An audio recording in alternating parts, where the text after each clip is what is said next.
ये बंगाल में अब पहले चौक चौक पर पूजा पाठ होता था, अब गली गली में पूजा पाठ होगा। बंगाल में मैंने कभी नहीं सुना कि 2 चरण में चुनाव हुआ हो, कभी 5 या 6 चरण में चुनाव होता था। अब कितने हैं बांग्लादेशी घुसपैठिए बंगाल में, इसका आंकड़ा तो कभी किसी ने दिया नहीं। एक एक विधानसभा में 40,000, 45,000, 35,000, 30,000 वोट जो कटे, उस वोट की लड़ाई में, कटिंग की लड़ाई में भाजपा की जीत हो गई। ये माननीय अखिलेश यादव जी ने जो कहा है वो सही कहा है, और उसके अंदर क्या क्या भाव है उसको समझने की ज़रूरत। खासकर मैं पीडीए के साथियों से कहना चाहता हूं, और पीडीए में जो मजबूत साथी हैं उनसे कहना चाहता हूं कि अपने पीडीए के कमज़ोर साथियों का हाथ पकड़िए और छोड़िए मत। और जिस दिन आप अखिलेश यादव जी को चुनाव हरा के दिखा देंगे, मैं उसी दिन कुर्ता और पैजामा दोनों निकाल कर अब खूंटी पर टांग दूंगा और राजनीति में छोड़ दूंगा। हार के बाद फिर आपकी तरफ से कहा जाता है कि जो है चुनाव आयोग जिम्मेदार है, मशीन जिम्मेदार है, हिंदू मुस्लिम जिम्मेदार है। मैं कभी नहीं कहूंगा। मैं आज भी ईवीएम को नहीं दोषी ठहरा रहा हूं। तो सीएम फेस को माई का लाल है, कोई जो हरा देगा अखिलेश यादव को? कोई नहीं हरा पाएगा। मैं डंके की चोट पर कह रहा हूं कि 27 में जिस तरह 24 में 37 और 33 हो गया ना, उसी तरह 27 में 370 सपा की हो जाएगी, अब बाकी में सब लोग रहेगा।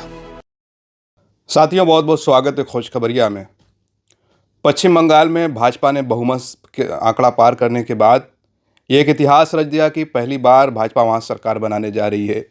जो ममता बनर्जी पिछले 15 सालों से सत्ता में थी और लग रहा था कि बीजेपी कभी वहां पर सत्ता में नहीं आएगी, लेकिन इस बार कुछ अलग हो गया। क्या कारण रहे बीजेपी की जीत के और ममता बनर्जी के हार के, इस पर बातचीत करने के लिए हमारे साथ शशि प्रताप सिंह हैं, नेशनल लीगल पार्टी के राष्ट्रीय संयोजक और अध्यक्ष हैं। उनसे बातचीत करके जानने की कोशिश करेंगे कि उनकी नज़र में इस जीत के भाजपा के लिए क्या मायने हैं। भाजपा ऐसे कैसे जीत गई पिछली बार जिसकी 77 सीट थी, अब इस बार उसकी 200 के ऊपर सीट आ गई है। बहुत बहुत स्वागत है सर आपका। जी बहुत बहुत धन्यवाद। ये जो भाजपा की जीत जिस तरह से पश्चिम बंगाल में किसी को उम्मीद नहीं थी, हालांकि एग्जिट पोल आए थे लेकिन लोग विश्वास नहीं कर रहे थे, क्या कारण आप मानते हैं भाजपा की जीत का? देखिए, एक तो पहला कारण है कि एसआईआर जब हुआ वहाँ, तो उस एसआईआर में वोट कटे, और जिनके जिनके वोट कटे उन लोगों ने दोबारा मजबूती से प्रयास नहीं किया कि हमारे वोट उसमें जुड़ जाएं, जबकि इसके प्रावधान थे। दूसरा, वहाँ पर केंद्रीय सुरक्षा बल लगाकर 2 चरण में जो चुनाव कराया गया, क्योंकि बंगाल में मैंने कभी नहीं सुना कि 2 चरण में चुनाव हुआ हो, कभी 5 या 6 चरण में चुनाव होता था। तो इस बार जो 2 चरण में चुनाव हुए वो भी एक रहा मामला। और दूसरा, बीजेपी के द्वारा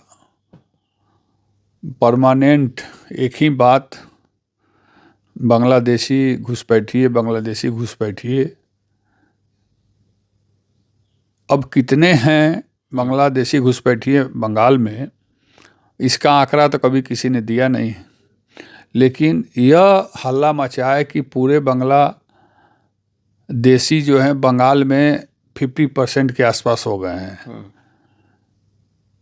तो उससे वहाँ के लोगों में यह चेतना पैदा हुई कि हमारे हक को बाहरी लोग आकर खा रहे हैं, तो लोगों का मन और मिजाज बदला।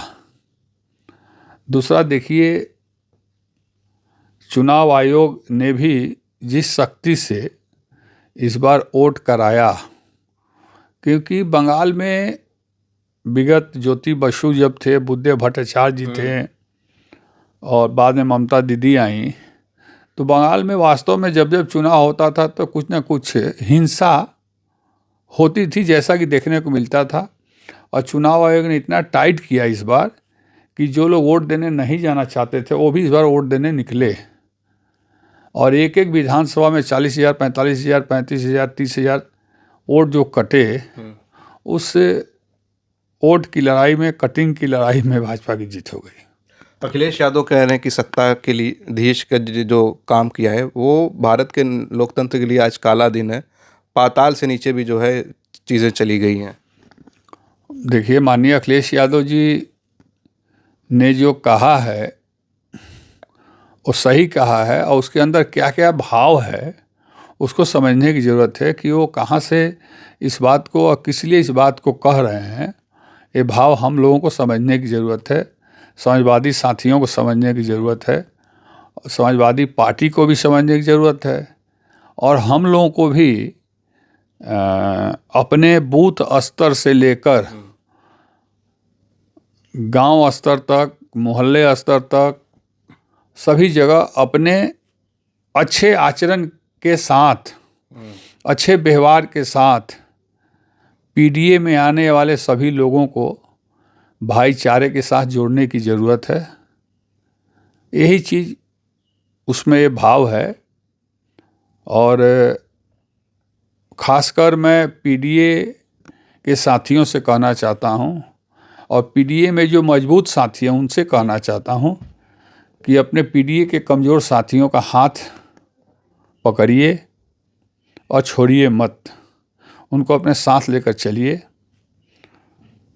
एक नहीं कई भाजपा आएगी क्या ना। ये आप मानते हैं कि अखिलेश यादव के लिए जो है चुनौती बढ़ गई है अभी जीत के देखिए, बाद? अखिलेश यादव जी चुनाव के प्रति हमेशा वो तैयार रहते हैं और हर चुनौती को स्वीकार करते केशव हैं। प्रसाद मौर्य तो कह रहे हैं कि जो है अखिलेश यादव के भाई स्टालिन बिहार गए, दीदी बिहार गई, अब अखिलेश जी की बारी है 27 में। देखिए, मैं आपको बता दूं कि माननीय उप मुख्यमंत्री जी की जो ये भाषा है और उन्होंने जो चुनौती दिया है, तो ये चुनौती भैया को स्वीकार हो या ना हो, माननीय अखिलेश यादव जी को, मुझे स्वीकार है कि आप माननीय अखिलेश यादव जी को चुनाव हरा के दिखा दीजिए।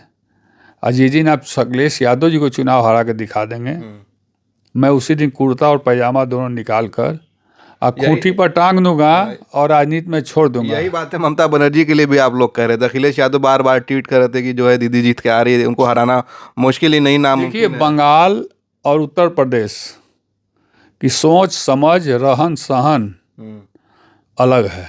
पिछले 2 बारी से भाजपा आ रही है। 5 बारी से आवे, लेकिन व्यक्तिगत अखिलेश यादव जी को हराने के लिए 1 बार नहीं 7 बार जन्म किसी को लेना पड़ेगा। मैं कह रहा हूँ, ये माननीय अखिलेश यादव जी नहीं कह रहे हैं, मैं कह रहा हूँ, क्योंकि अखिलेश यादव जी का जो बोल वचन व्यवहार और लोगों के प्रति विश्वास वादा, वो हवा में नहीं है, वो ज़मीन पर दिखता है। लेकिन हार के बाद फिर आपकी तरफ से कहा जाता है कि जो है मैं चुनाव नहीं आयोग कहूँगा। जिम्मेदार है, मैं मशीन नहीं- जिम्मेदार मैं है, नहीं हिंदू कहूँ- मुस्लिम जिम्मेदार है। मैं कभी नहीं कहूँगा, मैं आज भी ईवीएम को नहीं दोषी ठहरा रहा हूँ।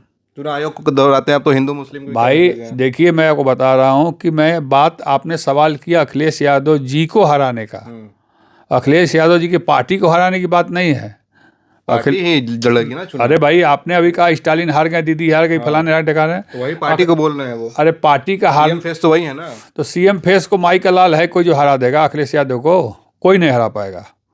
सरकार बने ना बने बात की बात है। वो अखिलेश यादव लड़ेंगे। अखिलेश यादव अगर लड़ेंगे चुनाव और उनको हरा के कोई दिखावे, काहे नहीं कौनौज में हरा दिए लोग। सपा की बात करिए ना, सपा हाँ, जीतेगी कि नहीं। सपा की बात मैं कर रहा हूँ कि देखिए, अभी 1 साल समय है हम लोगों के पास। 1 साल से कम बचा है। मान लीजिए 10 महीना बचा है। 10 महीना बहुत होता है, 300 दिन होता है 10 महीने में।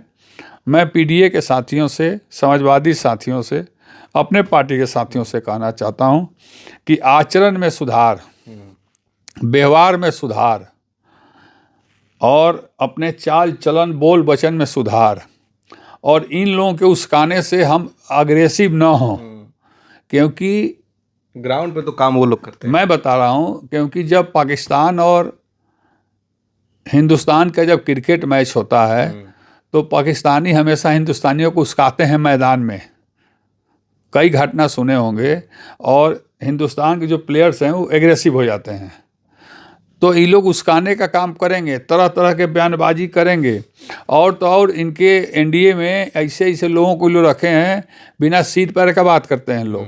तो वो लोग बिना सीट पैर का बात करेंगे, उनको नज़रअंदाज कीजिए। मतलब बहुत मुश्किल नहीं है। नज़रअंदाज कीजिए, उनके छोट भैया नेताओं के जवाबे मत दीजिए। और ये जो अभद्र टिप्पणी, अमर्यादित भाषा और ये गाली गलौज करने वाले जो नेता मंत्री विधायक हैं, उनके बात को एकदम मत ध्यान दीजिए। आप अपने मिशन को टारगेट पर रखिए और टारगेट पर रख के पीडीए भैया ने बनाया है, माननीय अखिलेश यादव जी ने।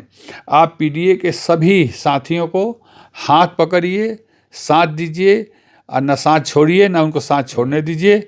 मैं डंके की चोट पर कह रहा हूँ कि 27 में जिस तरह 24 में 37 और 33 हो गया ना, उसी तरह 27 में 370 सपा की हो जाएगी। अब बाकी में सब लोग रहेगा। आपने शुरू में कहा कि एसआईआर में जो नाम वहाँ पे कटे वो भी एक कारण रहा। नाम तो उत्तर प्रदेश से भी कटे हैं 2 करोड़ के आसपास। हाँ, तो क्या हो गया उसे कटे हैं तो। लेकिन उत्तर प्रदेश के लोग जिनका जिनका नाम कटा है तो वो लोग फिर से जुड़वा रहे हैं जो हैं जिंदा। आपकी पार्टी के लोग जुड़वा रहे हैं? नहीं, मेरा खुद आया था हमारे यहाँ नोटिस अच्छा। कि आपका, हाँ, हमारी पत्नी का, हमारी बच्ची का। अच्छा। फिर से मैं फॉर्म फिलअप किया वहाँ जाकर और मैं करवाया। आप जागरूक हैं, जो जागरूक लोग तो नहीं मैं आपके चैनल के माध्यम से कहना चाहता हूँ कि सभी जागरूक साथी, समाजवादी साथी गांव में रहते हैं या शहर में या मोहल्ले में, एक चक्कर घूम के पूछने में क्या दिक्कत है, वोटर लिस्ट निकाल कर देखने में क्या दिक्कत है कि हमारे गांव के फलाने में कोर्ट में हो कि ना हो तो अभी समय है, उसको बढ़वा लिया जाए। अखिलेश यादव फिर एसआईआर का रोना ही नहीं रह जाएगा। हम क्यों रोएंगे? समय है अभी, बहुत समय है, 10 महीना का दिन है अभी। अगर एसआईआर में कुछ लोगों का, मान लीजिए 10% लोगों का नाम कटा है और जो जिंदा हैं मौजूद हैं यहाँ पर, तो हमारे समाजवादी साथी ये काम करें। मैं तो करता रहता हूँ, मैं तो फ़ोन करके पूछता रहता हूँ, उनको फॉर्म ले आके देता हूँ, बीएलओ से बात कराता हूँ, बीएलओ का नंबर देता हूँ। बीएलओ यहीं गुरु नानक में बैठती है, हाँ, वो महिला अच्छी है, उनसे जाकर लोग करवाते हैं। तो हमारे समाजवादी साथियों को, पीडीए के साथियों को, हम लोग को मिलजुल कर ये काम जरूर करना चाहिए। एक आखिरी सवाल मैं आपसे पूछूंगा कि बंगाल में जो बदलाव हुआ, आपको क्या लगता है कि बंगाल में अब किस तरह की सरकार चलेगी? वहाँ के लोगों के लिए क्या लगता है क्या होगा? देखिए, बंगाल में अब पहले चौक चौक पर पूजा पाठ होता था, अब गली गली में पूजा पाठ होगा। उससे दिक्कत क्या है? कोई दिक्कत नहीं है। मछली का भी खूब प्रचार हुआ। हाँ, तो मछली भी अब एक्सपोर्ट होगा खूब वहाँ। उसमें है कि जो है पूरे देश का मछली ला के हम यहाँ डाल देंगे। अरे झाल मुढ़ी सबसे ज़्यादा बिकेगा, बिक रहा है। मछली वहाँ का मुख्य भोजन है, वो और बढ़ जाएगा। मंदिर, मस्जिद, गुरुद्वारा, सारे तीर्थ स्थलों की शोभा बढ़ाई जाएगी।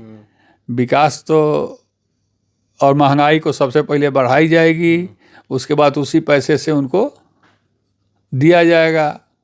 यही तो उसकी फार्मूला है। अरे फार्मूला दिखाते कि महंगाई 1 रुपया नहीं बढ़ाएंगे और सब कुछ करके दिखाएंगे, तब तो आपकी वाहवाही की जाती। पहले ही ले रहे हैं, उसके बाद हम ही को दे रहे हैं और कह रहे हैं कि शशि प्रताप सिंह वाहवाही करे, जिंदगी में नहीं करेगा। चलिए, बहुत बहुत धन्यवाद हमसे बातचीत करने के लिए। शशि प्रताप सिंह जी से बात हो रही थी बंगाल इलेक्शन को लेकर।